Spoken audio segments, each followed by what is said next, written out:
नमस्कार। आज हामी कक्षा 10 को सामाजिक अध्ययनको अन्तिम एकाइ 10 जनसङ्ख्या र यसको व्यवस्थापन भन्ने एकाइका सम्पूर्ण विषयवस्तुहरूबारे चर्चा गर्नेछौँ। यो एकाइमा जम्मा-जम्मी 6 वटा पाठहरू रहेका छन् र अङ्कभारको कुरा गर्ने हो भने एसई बोर्ड इक्जाममा हामीलाई यो एकाइबाट 5 अङ्कको प्रश्नहरू सोध्ने गरिन्छ, जसमा एउटा हाम्रो 4 अङ्कको छोटो उत्तर आउने प्रश्न सोधिन्छ भने एउटा 1 अङ्कको अति छोटो उत्तर आउने प्रश्न सोधिन्छ। सो यदि तपाईँहरूले यो भिडियो अन्तिमसम्म हेर्नुभयो भने त्यो 5 अङ्क प्राप्त गर्नको लागि तपाईँलाई पक्कै पनि सहज हुनेछ। र हामीले सामाजिक अध्ययनको योभन्दा अगाडिका सबै एकाइहरूको भिडियो च्यानलमा पब्लिस गरिसकेका छौँ, हेर्न सक्नुहुन्छ, जसले तपाईँलाई परीक्षामा राम्रो अङ्क प्राप्त गर्नको लागि पक्कै पनि सहयोग पुर्याउनेछ। सुरु गरौँ आजको भिडियो।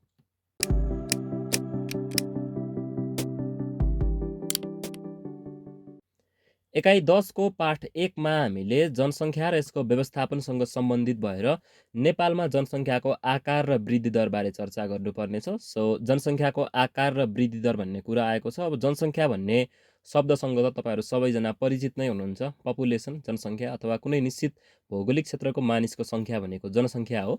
र यहाँ आकार र वृद्धि दर भन्ने शब्द पनि आएको छ। अब यो बुझ्नु भएको छैन भने एकैछिनमा बुझ्नुहुनेछ है। पहिला हामी जनसङ्ख्या भनेको के हो एक वाक्यमा बुझौँ। कुनै निश्चित भौगोलिक क्षेत्रमा निश्चित समयमा बसोबास गरिरहेका मानिसहरूको सङ्ख्या भनेको जनसङ्ख्या हो। सिम्पल छ, तपाईँहरू सबैलाई थाहा छ।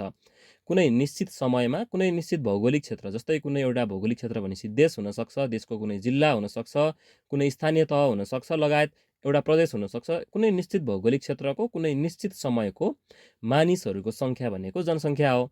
र जनसङ्ख्याको आकार भन्ने शब्द जुन पाठको टाइटलमा आएको छ, त्यो आकार भनेको चाहिँ त्यही नै हो है। कुनै निश्चित समयमा रहेको मानिसको कुल सङ्ख्या भनेकै जनसङ्ख्याको आकार हो, अथवा जनसङ्ख्या कति छ त भन्ने कुरालाई जनसङ्ख्याको आकार भनिन्छ।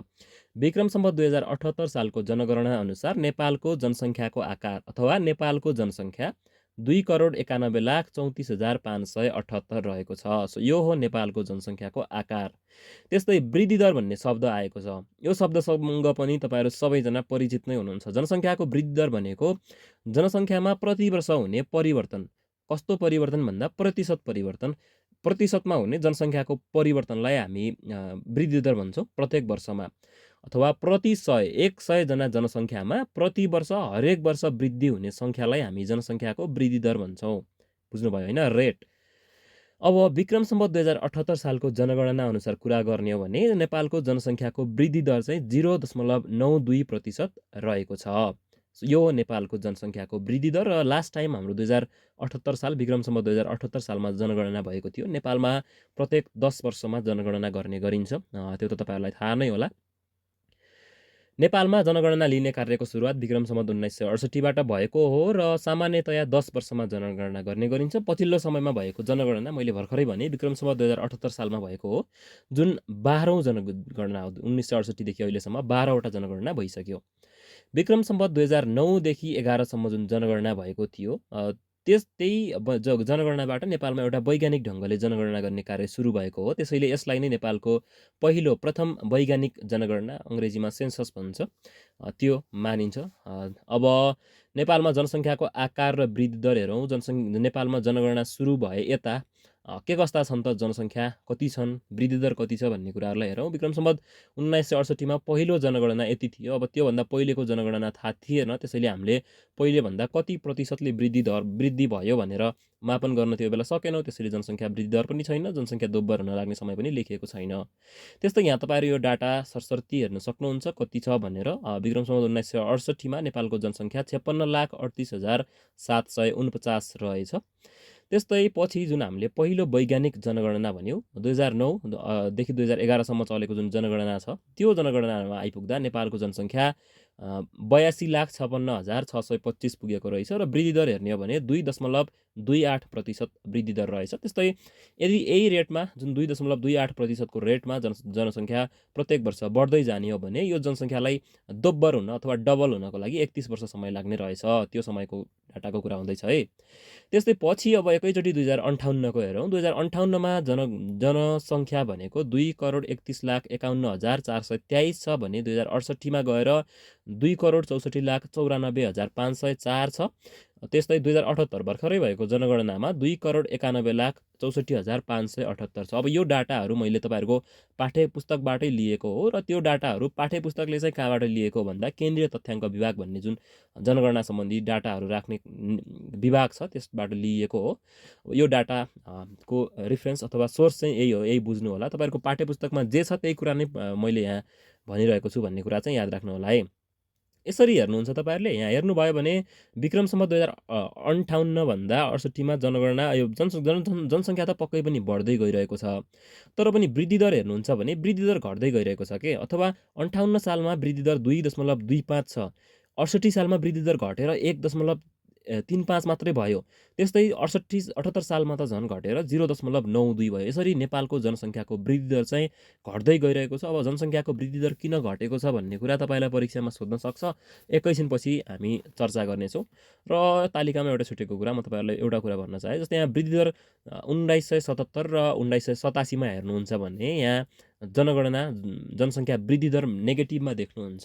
नेगेटिभमा जनसङ्ख्या वृद्धि दर छ भने त्यो जनसङ्ख्या घटेको हो भनेर बुझ्न सक्नुहुन्छ। जस्तै 1977मा 55,73,000 भएको जनसङ्ख्या 55,32,000मा झरेको छ। यसरी जनसङ्ख्या घटेको छ भने जनसङ्ख्या वृद्धि दर चाहिँ नेगेटिभमा आउने गर्छ, बुझ्नुभयो होइन। तर अब यहाँ चाहिँ जनसङ्ख्या वृद्धि दर घटेको छ तर नेगेटिभमा छैन, अथवा जनसङ्ख्या बढेको छ तर पछि अथवा पछिल्लो समयमा जनसङ्ख्याको वृद्धि दर बढ्ने जुन रेट छ त्यो रेट चाहिँ घट्दै गइरहेको छ भनेर बुझ्न सक्नुहुन्छ। अब नेपालको विक्रमसम्म 2078 जनसङ्ख्या हामीले भर्खरै भनिहाल्यौँ, वृद्धि दर चाहिँ 0.9 छ। अब यो अनुसार हेर्ने हो भने 2068 सालको जनसङ्ख्याको तुलनामा 26,70,74,074ले बढेको हो। त्यस्तै यही अनुसार हेर्ने हो भने 10 वर्षमा नेपालको जनसङ्ख्या चाहिँ 10.08%ले बढेको देख्न सकिन्छ 2068देखि 2078सम्म। अब यो प्रतिशत चाहिँ 10 वर्षको लागि हो है। रेट भनेको 1 वर्षको लागि हुन्छ, जनसङ्ख्या वृद्धि दर भनेको यो चाहिँ 10 वर्षमा यति प्रतिशतले बढेको छ भन्ने हो।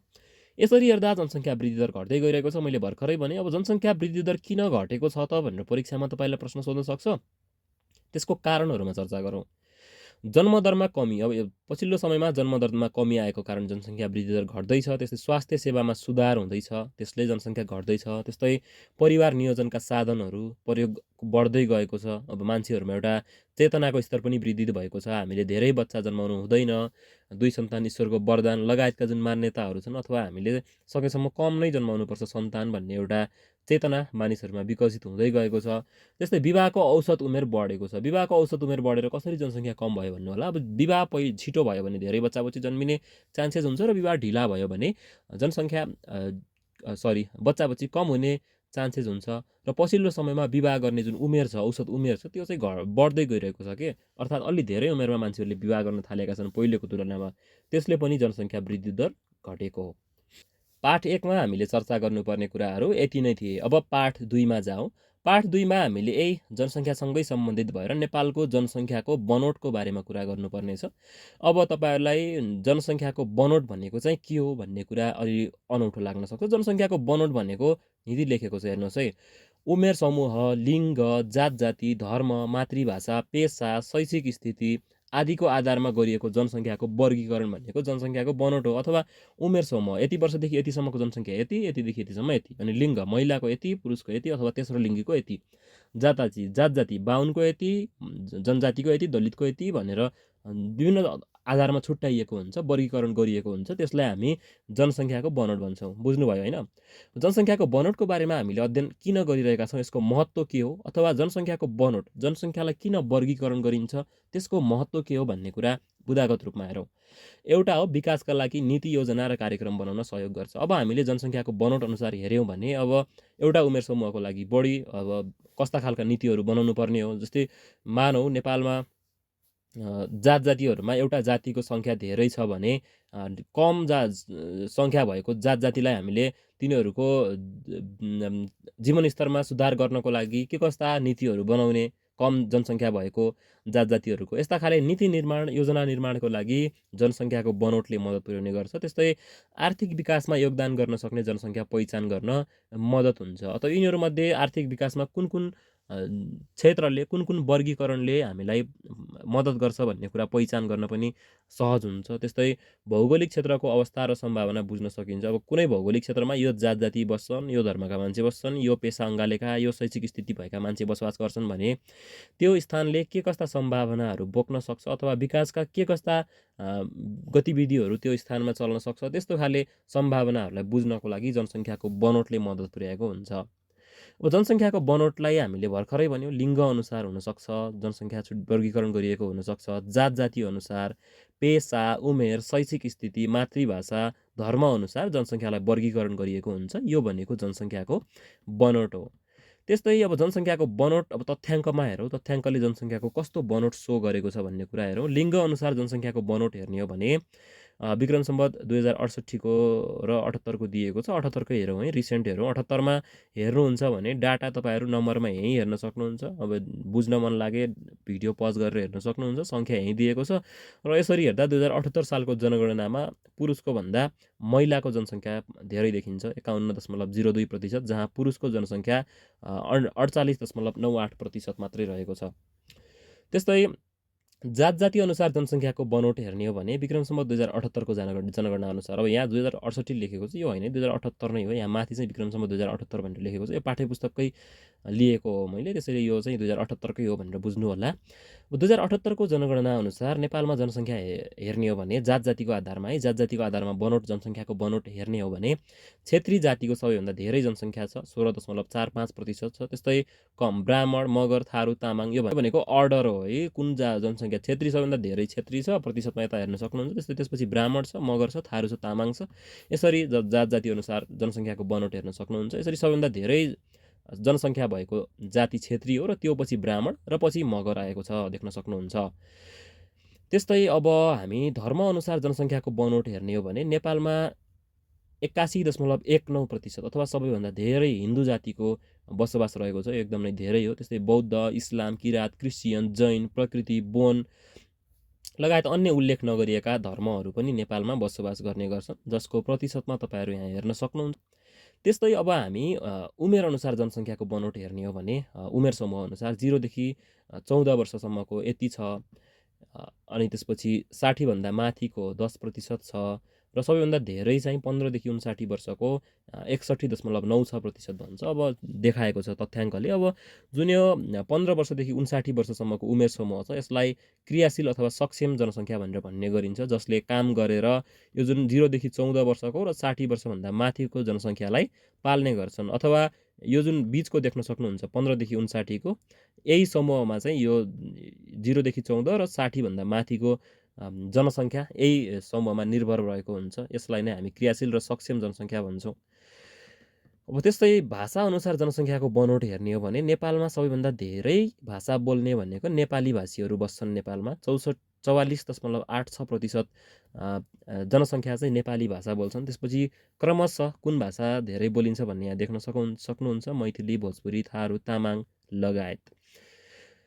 अब यसरी हाम्रो जनसङ्ख्याको बनोटको बारेमा हामीले अध्ययन गऱ्यौँ। जनसङ्ख्याको अब हामी पाठ 3 मा जनसङ्ख्याको वितरणको बारेमा बुझ्नेछौँ। जनसङ्ख्याको वितरण भनेको पनि जनसङ्ख्याको वर्गीकरण नै हो अथवा जनसङ्ख्याको अवस्था नै हो। यसले चाहिँ निश्चित भौगोलिक क्षेत्र, प्रदेश, जिल्ला र स्थानीय तह अनुसार जनसङ्ख्याको अवस्थालाई देखाउने गर्छ जनसङ्ख्याको वितरणले। जस्तै नेपाल एउटा देश हो, नेपालको जनसङ्ख्या कति छ भनेर हामीले हेऱ्यौँ। अब नेपालको कुनै निश्चित भौगोलिक क्षेत्र, हिमालमा कति छ, पहाडमा कति छ, तराईमा कति छ, अथवा प्रदेशहरू, कोशी प्रदेशमा कति छ, बागमतीमा कति छ, लुम्बिनीमा कति छ, सुदूरपश्चिममा कति छ। त्यस्तै जिल्लागत रूपमा देशका 77 वटा जिल्लाहरूमा कति जनसङ्ख्या छन्, स्थानीय तह देशका 753 वटा स्थानीय तहहरूमा कति जनसङ्ख्या छन् भन्ने कुरा भौगोलिक आधारमा जनसङ्ख्याको अवस्था कस्तो छ भन्ने कुरालाई जनसङ्ख्याको वितरण भनेर भन्ने गरिन्छ।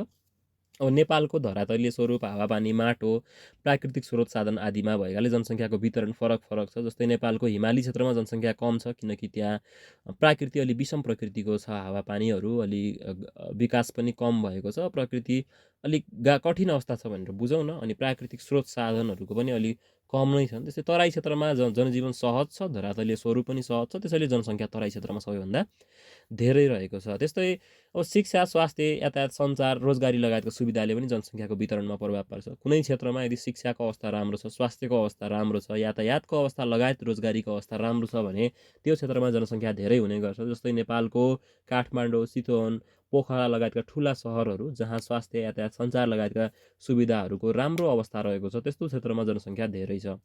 यसरी जनसङ्ख्याको वितरणमा यो कुराहरूले प्रभाव पार्न सक्छन्। परीक्षामा सोध्न सक्छ। जनसङ्ख्याको वितरणको अवस्थाको आधारमा सरकारले उक्त क्षेत्रका अथवा ठाउँको लागि योजना र कार्यक्रमहरू बनाउँछ। अब जनता कति छन् त्यही अनुसार नै त्यो स्थानमा बजेटहरू छुट्याउने, विभिन्न योजना तथा कार्यक्रमहरू ल्याउने सरकारले गर्ने गर्छ र यसको महत्त्व पनि यही नै हो। अथवा जनसङ्ख्याको बनोटको महत्त्व हामीले जे भनेका थियौँ त्यही नै हो। जनसङ्ख्या वितरणको बारेमा अध्ययन गर्दै गर्दा यसको महत्त्व पनि। अब नेपालमा जनसङ्ख्या वितरणको अवस्था हेरौँ। नेपालमा जनसङ्ख्याको वितरणको अवस्था हेर्ने हो भने भौगोलिक क्षेत्रअनुसार हिमालमा जनसङ्ख्या 6.08 छ, पहाडमा 40.31, तराईमा 53.61% जनसङ्ख्या रहेको छ।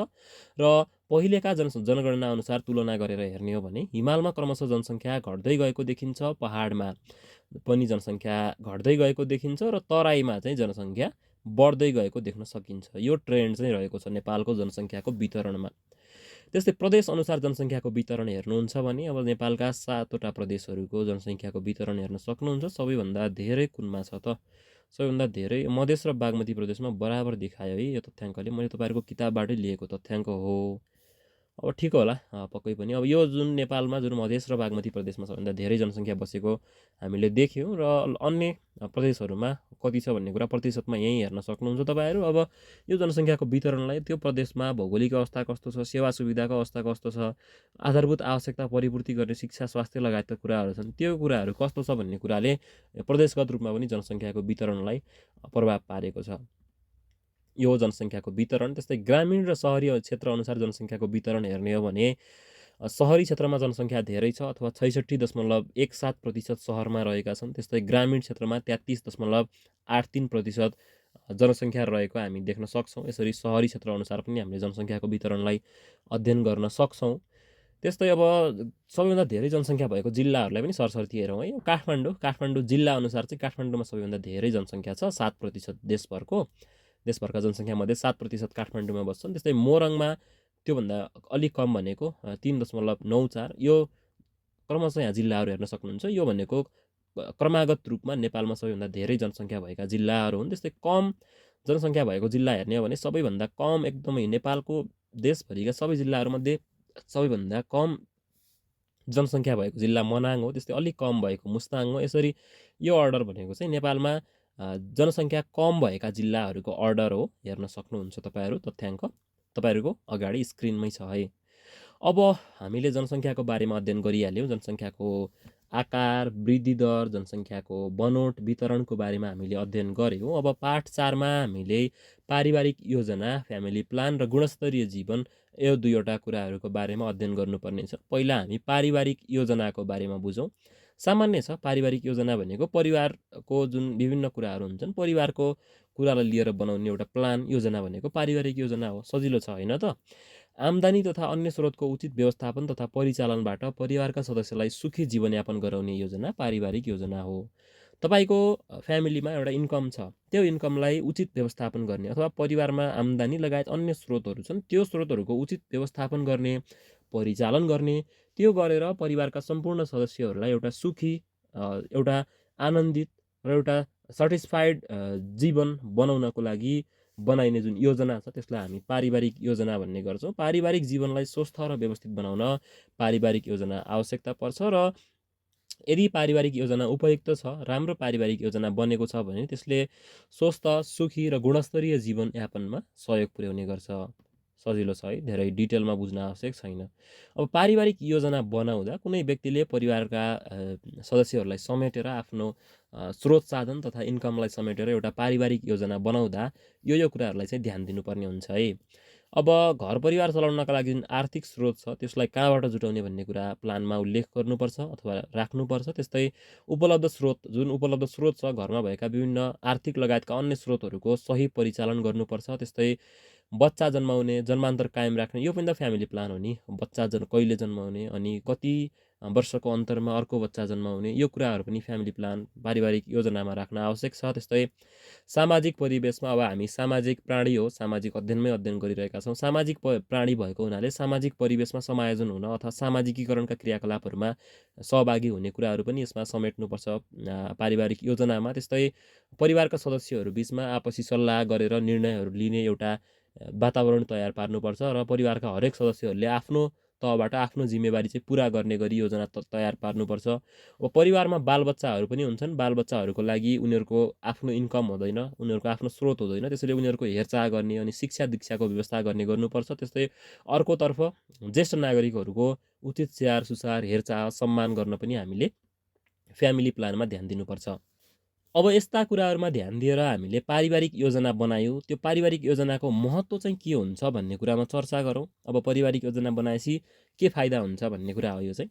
अब परिवारका सदस्यहरू बिचमा एउटा सुमधुर राम्रो सम्बन्ध स्थापना कायम गर्न मद्दत पुर्याउँछ। त्यस्तै परिवारका सदस्यहरू र जुन परिवारमा भएको आर्थिक स्रोत छ त्यो बिच एउटा राम्रो सम्बन्ध समन्वय स्थापना गर्न मद्दत पुर्याउँछ। त्यस्तै परिवारमा अनावश्यक रूपमा हुने खर्चहरूलाई घटाउन मद्दत पुर्याउँछ। स्तनपानलाई प्रोत्साहन दिई आमा र शिशुको स्वास्थ्य सुरक्षा गर्छ।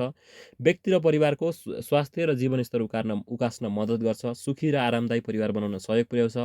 आवश्यकता अनुसार मात्र बच्चा जन्माउने र उचित जन्मान्तर कायम राख्न प्रेरणा गर्छ।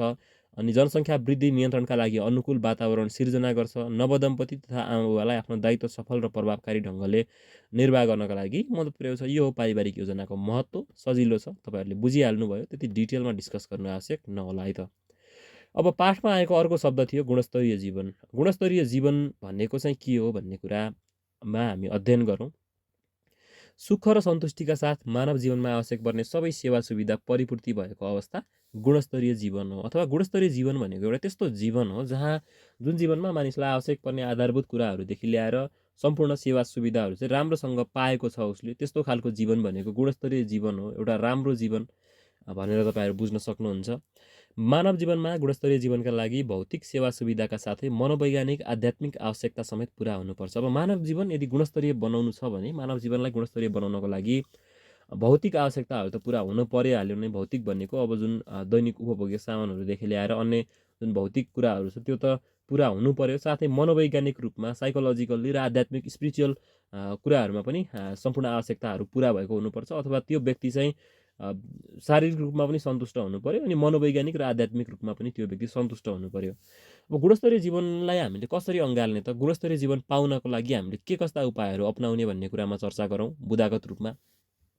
एउटा त स्वास्थ्य सेवा, हेल्थ केयर सर्भिस राम्रो हुनु पर्यो। स्वास्थ्य सेवाको एउटा सर्वसुलभता अथवा सजिलै पाउन सक्ने वातावरण हुनु पर्यो, उपयोग गर्न पाउने वातावरण हुनु पर्यो। एउटा राम्रो गुणस्तरीय शिक्षा प्राप्तिको वातावरण हुनु पर्यो। सन्तुलित भोजन, अब खानेकुराहरू एउटा सन्तुलित हुनु पर्यो, नियमित हुनु पर्यो। त्यस्तै आवास, जुन बस्ने व्यवस्था हुनु पर्यो। सञ्चार कम्युनिकेसनका कुराहरूको एउटा राम्रो सुविधा हुनु पर्यो। त्यस्तै जुन फोहोर मैलाहरूको उचित व्यवस्थापन हुनु पर्यो अथवा एउटा स्वच्छ वातावरणमा बस्न पाउने एउटा वातावरण हुनु पर्यो गुणस्तरीय जीवन हुनको लागि। एउटा अब राम्रो रोजगारी हुनु पर्यो। रोजगारी भएपछि नै अन्य आवश्यकताहरू पुरा हुने हो, जसले गर्दा मान्छे सन्तुष्ट भएर गुणस्तरीय जीवन बन्ने हो। त्यस्तै एउटा सिपमूलक र आयमूलक कार्यक्रमको व्यवस्था हुनु पर्यो जसले गर्दा व्यक्ति रोजगारी पाउन सक्षम हुन्छ। त्यस्तै प्रजनन तथा यौन रोग सम्बन्धी समस्याको पहिचान र समाधान हुनु पर्यो। यसरी चाहिँ मान्छेको जीवन गुणस्तरीय बनाउन सकिन्छ यो कुराहरूमा ध्यान दिएर। अब कुनै देशको जनताको जीवनको गुणस्तरलाई त्यस देशको जनसाङ्खिक, आर्थिक, सामाजिक, सांस्कृतिक, राजनीतिक, शैक्षिक लगायतका विभिन्न क्षेत्रहरूले प्रभाव पारेको हुन्छ। त्यसैले देशमा उपलब्ध स्रोत साधन, विकास प्रक्रिया र वातावरणीय अवस्थाको पनि महत्त्वपूर्ण भूमिका रहेको हुन्छ व्यक्तिको जीवन गुणस्तरीय बनाउनको लागि। गुणस्तरीय जीवनका आधारहरू के छन् त? अथवा के कुराहरू पुरा भयो भने जीवन गुणस्तरीय हुन्छ त भन्ने विषयमा चर्चा गरौँ।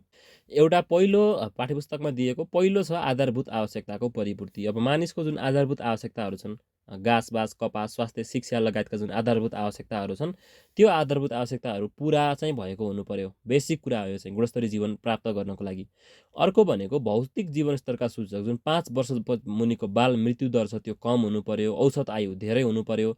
साक्षरता दर धेरै हुनु पर्यो। यो कुराहरू धेरै भयो भने त्यो मान्छेको जीवन गुणस्तरीय हुने एउटा आधार तय हुन्छ। अब अहिले चाहिँ यो पहिला यो 0 देखि 100 अङ्कको बिचमा यो भौतिक जीवनका यो भौतिक जीवनस्तर सूचक मापन गर्ने गरिन्थ्यो र यो अङ्क जति धेरै छ त्यति नै मानिसको जीवन गुणस्तरीय छ भन्ने गरिन्थ्यो। तर हाल यो सूचक त्यति प्रयोगमा आउँदैन किनकि यस्ता खाले जुन यो औसत आयु, साक्षरता, मृत्युदर यस्ता सबै कुराहरूलाई चाहिँ मानव विकास सूचकाङ्क भन्ने अर्को एउटा इन्डेक्सले अथवा आधारले विस्थापित गरेको छ। अब त्यही अर्को चाहिँ मानव विकास सूचकाङ्क हो। अब मानव विकास सूचकाङ्कको बारेमा हामीले एकाइ 2 मा है, एकाइ 2 मा अध्ययन गरिसकेका छौँ। विस्तृतमा मानव विकास सूचकाङ्क भनेको के हो, यसले कसरी काम गर्छ, सबै कुराहरू अध्ययन गरिसकेका छौँ। यदि मानव विकास सूचकाङ्क धेरै छ भने त्यो गुणस्तरीय जीवन हुन्छ। त्यस्तै मानव विकास सूचकाङ्क कम छ भने जीवन चाहिँ गुणस्तरीय छैन भन्ने कुरा बुझ्न सकिन्छ, अथवा बढी अङ्क भयो भने उच्च गुणस्तरीय जीवन भएको बुझ्न सकिन्छ।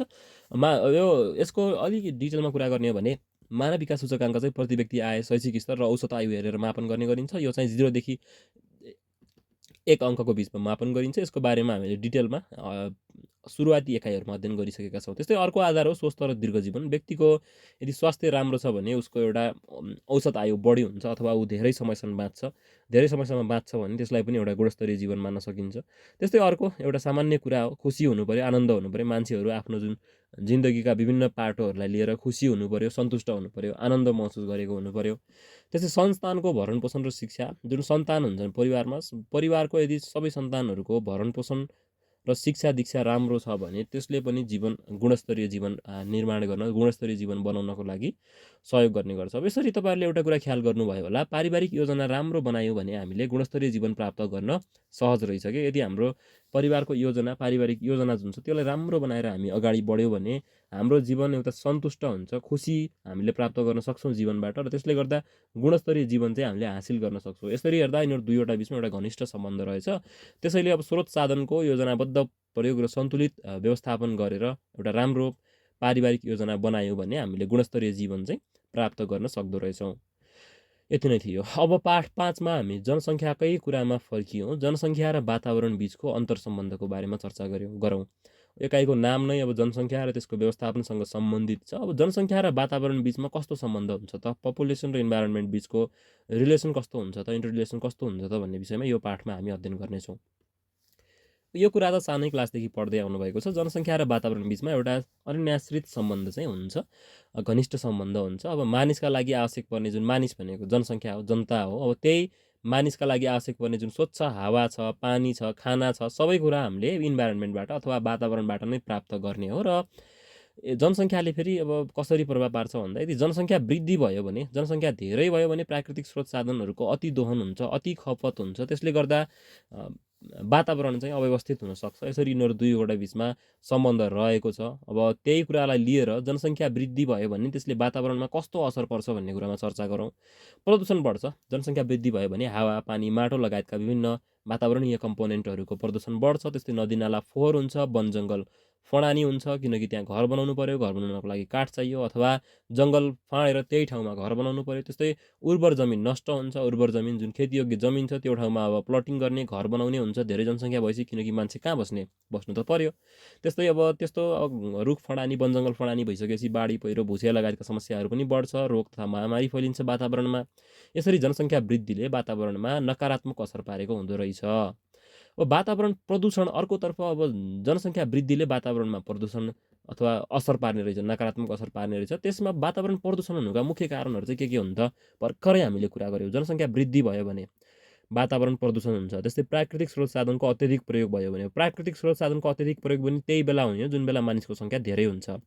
त्यस्तै मान्छेको सङ्ख्या धेरै भएर नै सहरीकरण, अर्बनाइजेसन र औद्योगिकरण, इन्डस्ट्रियलाइजेसन यो कुराहरू बढ्ने हो। त्यही कुरा बढेपछि वातावरण प्रदूषण हुन्छ। त्यस्तै मानिसहरूमा यदि वातावरणीय पक्षहरूलाई लिएर चेतनाको कमी छ भने पनि वातावरण प्रदूषण बढ्ने गर्छ। अब वातावरण यस्तो प्रदूषण बढेपछि त वातावरणमा हानि हुन्छ, वातावरणीय ह्रास हुन्छ। वातावरणमा नराम्रो असर परेपछि हाम्रो स्वास्थ्य लगायत हाम्रो अस्तित्व नै सङ्कटमा पर्न सक्छ। त्यसैले वातावरण संरक्षण गर्न आवश्यक हुन्छ। वातावरण संरक्षण गर्ने चाहिँ कसरी, के कस्ता उपायहरू अपनाउने भन्ने विषयमा चर्चा गरौँ। वातावरणमा भएका विभिन्न समस्याहरूबारे जनचेतना फैलाउने कार्यक्रमहरू सञ्चालन गर्न सकिन्छ। त्यस्तै वन जङ्गलको संरक्षण गर्ने, वृक्षारोपण गर्न सकिन्छ। इन्डस्ट्रियलाइजेसन हुँदै गर्दा उद्योग र कल कारखानाहरू चाहिँ बस्तीबाट टाढा राख्न सकिन्छ। त्यस्तै सहरीकरण हुँदै गर्दा सहरीकरणलाई व्यवस्थित गराउन सकिन्छ। त्यस्तै नदी खोलामा फोहोर नफाल्ने एउटा बानी अथवा नियमहरू बनाउन सकिन्छ। यसरी वातावरण संरक्षण हामीले गर्न सक्छौँ। अब यति कुराहरू बुझिसकेपछि तपाईँहरूले के बुझ्नुभयो होला भन्दा जनसङ्ख्या र वातावरण बिचमा एउटा घनिष्ठ सम्बन्ध हुन्छ। त्यसैले यिनीहरू दुईवटा बिचमा एउटा प्रपर ब्यालेन्स चाहिँ बनाएर राख्न आवश्यक हुन्छ अथवा सन्तुलित सम्बन्ध यिनीहरू बिचमा कायम राख्न आवश्यक हुन्छ। वातावरण संरक्षण र प्रदूषण दुवैमा संरक्षण गर्ने पनि मानिसले नै हो, प्रदूषण गर्ने पनि मानिसले नै हो। त्यसैले हामी मानिस, हामी जनता, हामी जनसङ्ख्या नै एउटा जिम्मेवार भएर आफ्नो तहबाट आफ्नो जिम्मेवारी पुरा गर्यो भने वातावरण संरक्षण गरेर हाम्रो स्वास्थ्य अवस्थामा, वातावरणीय अन्य जीव प्राणीहरूको स्वास्थ्य अवस्थामा लगायत आफ्नो अस्तित्व बचाउने कुरामा हामी अग्रसर हुन सक्छौँ। त्यसैले यति कुराहरू चाहिँ हामीले यो पाठबाट बुझ्नुपर्ने हो। अब हामी यो एकाइको अन्तिम पाठ र समग्र सामाजिक अध्ययन विषयको अन्तिम पाठमा आइपुगेका छौँ। यसमा हामीले सामुदायिक स्वास्थ्यको बारेमा चर्चा गर्नुपर्ने छ। कम्युनिटी हेल्थका कुराहरू यसमा हामीले गर्ने हो। सामुदायिक स्वास्थ्य भन्ने अब यसको शाब्दिक अर्थ हामीले पहिला त्यो बुझ्नु पर्यो। सामुदायिक स्वास्थ्यको बारेमा पढ्दै गर्दा सामुदायिक स्वास्थ्य भनेको के हो त त्यो बुझौँ पहिला। यहाँ लेखेको छ त्यही पढौँ है त, बुझिहाल्नुहुन्छ।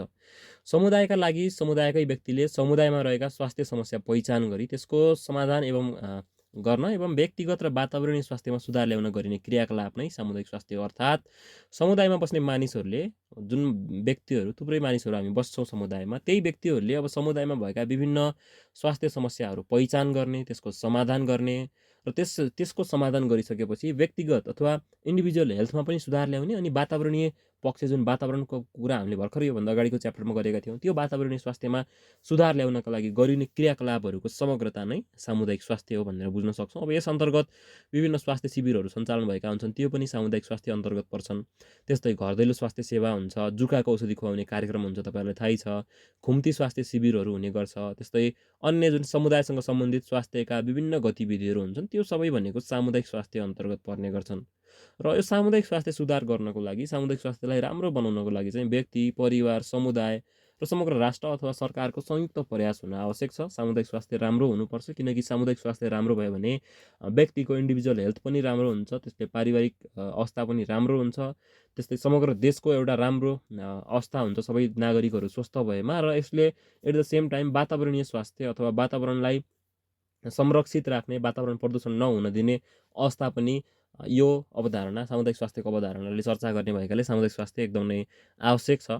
त्यस्तै अब स्वास्थ्य सेवालाई जनताको घर दैलोसम्म पुर्याउन सक्यो भने सामुदायिक स्वास्थ्यमा सुधार ल्याउन सकिन्छ। अब यो सामुदायिक स्वास्थ्यको एउटा परिभाषा अथवा अवधारणा भनेकै त्यही स्वास्थ्य सुविधाहरूलाई समुदायमा, घर घरमा, गाउँ गाउँमा व्यक्तिको घर दैलोमै पुर्याउने एउटा जुन कन्सेप्ट छ, त्यो भनेको सामुदायिक स्वास्थ्य हो। त्यही काम हामीले गर्न सक्यौँ अथवा सामुदायिक स्वास्थ्यलाई जनताको घर दैलोसम्म पुर्याउन सक्यौँ भने सामुदायिक स्वास्थ्यमा सुधार हुन सक्छ। सामुदायिक स्वास्थ्य सेवाको महत्त्वको बारेमा कुरा गरौँ। सामुदायिक स्वास्थ्यको बारेमा कुरा गर्दै गर्दा सामुदायिक स्वास्थ्यको कुराहरूमा हामीले किन ध्यान दिनुपर्छ, किन यसको बारेमा अध्ययन गर्नुपर्छ, अथवा सामुदायिक स्वास्थ्य राम्रो हामीले किन बनाउनुपर्छ, यसको आवश्यकता के हो, यसको महत्त्व के हो भन्ने कुरामा बुदागत रूपमा चर्चा गरौँ। व्यक्ति, परिवार, समाज र राष्ट्रको संयुक्त प्रयासबाट स्वास्थ्य अवस्थामा सुधार ल्याउन मद्दत गर्छ यसले। त्यस्तै समुदायमा स्वच्छ र स्वस्थ वातावरण सिर्जना गर्न मद्दत गर्छ। महामारी, विभिन्न पेन्डेमिकहरू, एपिडेमिकहरू लगायत विभिन्न रोगहरू लाग्ने गर्छन् समय समयमा। हाम्रो स्वास्थ्य अवस्थामा, वातावरणीय स्वास्थ्यमा हामीले ध्यान दिएनौँ भने नै यस्ता खाले रोगहरू, पेन्डेमिकहरू आउने हो। त्यस्ता खाले रोगहरूको रोकथाम गर्न पनि सामुदायिक स्वास्थ्यले मद्दत पुर्याउने गर्छ। त्यस्तै स्वास्थ्य सेवाको पहुँच जुन छ त्यसलाई जनताको घर दैलोसम्म पुर्याउन पनि यसको अवधारणाले मद्दत पुर्याउने गर्छ। त्यस्तै जनचेतना, जनताहरूको चेतनामा वृद्धि गर्ने काम पनि सामुदायिक स्वास्थ्यले नै गर्छ। अब यसको एउटा मेन कुरा भनेको जनतालाई जुन स्वास्थ्यको कुराहरू छ त्यो कुराहरूलाई लिएर जनतालाई सचेत गराउने काम पनि सामुदायिक स्वास्थ्यको एउटा महत्त्वपूर्ण पक्ष हो। त्यस्तै अब सबै जनताको स्वास्थ्य राम्रो भइसक्यो भने एउटा स्वस्थ जनशक्ति उत्पादन गरेर देशको विकासमा मद्दत हुन सक्छ, किनकि व्यक्तिको र समग्र देशको विकासको प्रमुख पूर्व शर्त भनेको एउटा व्यक्ति स्वस्थ हुनुपर्छ, ऊ सक्षम हुनुपर्छ पहिला। त्यसै समुदायमा भएका विभिन्न स्वास्थ्य समस्याहरूलाई पहिचान गरेर त्यसको समाधान एउटा सामुदायिक रूपमै गर्नलाई प्रोत्साहन गर्ने पनि सामुदायिक स्वास्थ्यले गर्ने गर्छ। अब यति महत्त्वहरू हुँदो रहेछ सामुदायिक स्वास्थ्यको। सामुदायिक स्वास्थ्यमा हामीले ध्यान दिने कसरी, सामुदायिक स्वास्थ्यमा भएका विभिन्न समस्याहरू हुन्छन्, सामुदायिक स्वास्थ्यमा हामीले ध्यान दिन सकेका हुँदैनौँ। यस्तो कुराहरूलाई हामीले कसरी समाधान गर्ने त, सामुदायिक स्वास्थ्यमा भएका विभिन्न समस्याहरूलाई हामीले कसरी समाधान गर्ने त भन्ने विषयमा चर्चा गरौँ। अब स्वास्थ्य सेवाको पहुँचलाई जनताको घर दैलोसम्म पुर्याउनु पऱ्यो, अघि भर्खरै कुरा भएको छ। त्यस्तै स्वच्छ वातावरण बनाउनु पऱ्यो, वातावरण प्रदूषण हुन दिनु भएन, सरसफाइ गर्नु पऱ्यो। त्यस्तै जनचेतना फैलाउनु पऱ्यो सामुदायिक स्वास्थ्यलाई लिएर। स्वास्थ्य शिविरहरू हुन्छन्, अनि घुम्ती स्वास्थ्य शिविरहरू हुन्छन्, क्लिनिकहरू हुन्छन्। यस्ता खाले कुराहरूलाई सञ्चालनमा ल्याउनु पर्यो। परिवार, समुदाय र राष्ट्रको संयुक्त प्रयास सामुदायिक स्वास्थ्यमा सबैको संयुक्त प्रयासलाई सुनिश्चित गर्नु पर्यो। त्यस्तै खोप कार्यक्रमहरू हुन्छन् विभिन्न, त्यस्तै रोग नियन्त्रणका कार्यहरू हुन्छन्। यस्ता खाले गतिविधिहरूमा सबै सहभागी हुने वातावरण हुनु पर्यो। त्यस्तै उद्योग र कलकारखाना र बसोबासमा वातावरणीय निगरानी राख्नु पर्यो। अब विभिन्न उद्योग कलकारखानाहरू सञ्चालन हुँदै गर्दा वातावरणलाई त्यसले कस्तो प्रभाव पारेको छ भन्ने कुरामा निगरानी राख्नु पर्यो। त्यस्तै बसोबासहरू, मानिसहरू बस्दै गर्दा, बागमती किनारमा मान्छेहरू बस्दै गर्दा त्यसले प्राकृतिक स्रोतको रूपमा बागमतीमा कस्तो खालको असर परेको छ लगायत, उदाहरण है त्यो, लगायत जुन वातावरणीय स्वास्थ्यमा मानिसको बसोबासले कसरी प्रभाव पारेको छ भन्ने कुरामा हामीले निगरानी राख्नु पर्यो। त्यस्तै आपतकालीन रूपमा इमर्जेन्सी हेल्थका कुराहरू, आपतकालीन रूपमा उत्पन्न हुने जुन स्वास्थ्य समस्याहरू छन् त्यस्ता खाले स्वास्थ्य समस्याहरूबाट बच्ने, त्यस्तै विभिन्न दुर्घटनाहरू हुन्छन्, त्यस्ता खाले दुर्घटनाहरू रोकथाम गर्ने उपायहरूमा सबैको सक्रिय भूमिका निर्वाह गर्नु पर्यो। यसरी हामीले सामुदायिक स्वास्थ्यमा भएका विभिन्न समस्याहरूलाई समाधान गर्न सक्छौँ।